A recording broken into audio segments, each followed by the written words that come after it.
We've talked earlier in other segments about how stories sell and facts tell, and how important that is in the sales process. But I want to dig a little deeper into that and talk more specifically about what selling really is and why stories work as a result. Selling is the transference of emotion.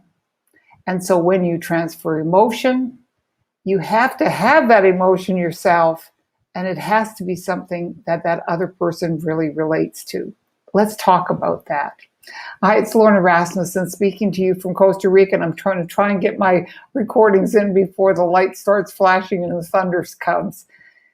You know, it really makes a difference when you think about the things that impact you and then think about the people that you're talking to. And it's always a question, would the same things impact that person or impact that person? That is why, and we're not going to go into it here, but I've done it in other pieces.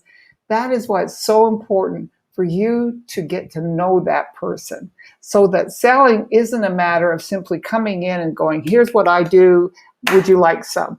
That is never or rarely going to work unless the person has heard about your product before, already made an emotional decision.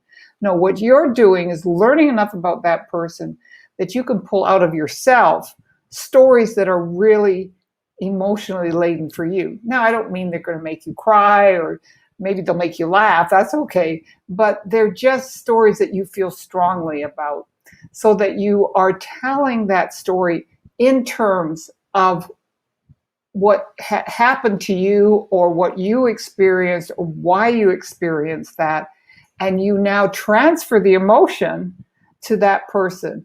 And you know that they're going to relate to it because of things that you learned about them as you got to know them. So what I want you to do as some exercises, tip number 1 is write down some stories about your product. Write things that maybe you've even forgotten about. It happened right when you first got the product or the service. Write down how you responded to it, how you felt about it. You know, for a lot of people, that first experience with your product or service is the one that really sticks with you and is the one you feel strongly about. Is very likely to be the one that the person you're talking to would relate to. But write down a variety of stories. Then write down some stories that you've heard from other people. Now you've got that list of stories. What I want you to do is go down the list and think about the types of people that you're talking to. You know, we tend to talk to the same people. We prospect in the same pool of people that we relate to and whatnot.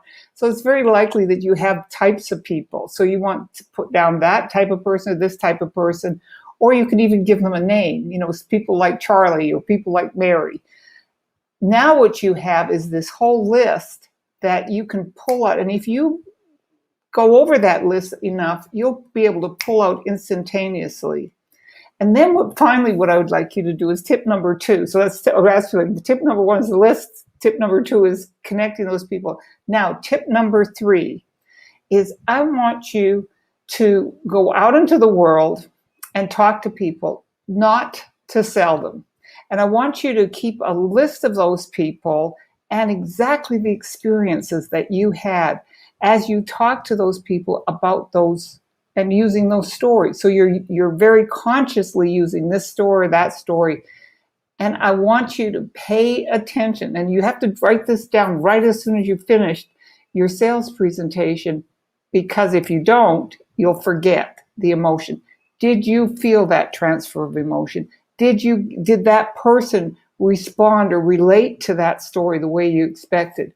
This is how you start selling consciously, instead of just using things and unconsciously telling stories and doing things that may or may not ultimately work. So you've got 3 tips there, and I hope that you'll use those stories and do a lot of good for people with your product or service.